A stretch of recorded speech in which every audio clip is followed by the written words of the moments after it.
Ils sont puissants, propres et méconnus du grand public. Et oui, on parle bien des réacteurs à neutrons rapides. Focus sur cette technologie qui fait son retour en force. Alors, un réacteur à neutrons rapides, ou RNR pour les intimes, c'est assez différent des réacteurs classiques.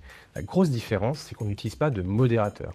Et là, je ne parle pas de quelqu'un qui serait chargé en salle de conduite de calmer les débats, mais plutôt d'un élément qui est habituellement utilisé pour ralentir les neutrons dans les réacteurs classiques. Souvent, c'est de l'eau. Dans le cas d'un RNR, on veut que les neutrons restent rapides, avec une énergie élevée. C'est pourquoi, chez Exona, on fait le choix d'utiliser du sodium à la place de l'eau. Mais à quoi ça sert tout ça?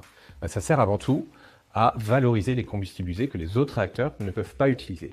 Mais même plus, on pourrait même avec ces réacteurs brûler les déchets nucléaires qui, sans ça, seraient voués à être stockés pendant des milliers d'années. Bref, c'est un peu le couteau suisse du nucléaire.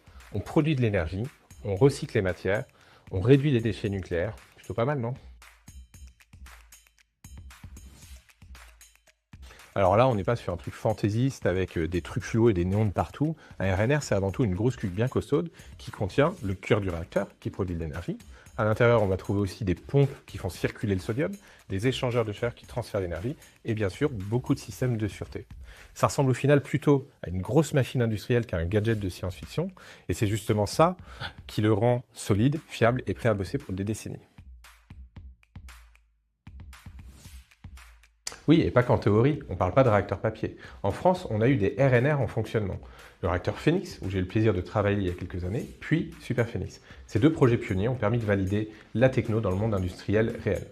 Et on ne peut pas conclure cette cérémonie avant de rendre hommage à ceux qui nous ont quittés trop tôt. Mais pourquoi? Pourquoi? C'est pas grave, on fera mieux. Alors, ça date un peu, tout n'a pas été simple, on peut toujours faire mieux. Mais ils ont le mérite d'avoir posé les bases de ce qu'on fait aujourd'hui. Maintenant, avec des innovations récentes, on peut relancer cette filière de réacteurs avec des solutions plus économiques, plus compactes, plus crédibles. Mais au fait, ce fameux sodium qu'on a mentionné, c'est quoi exactement?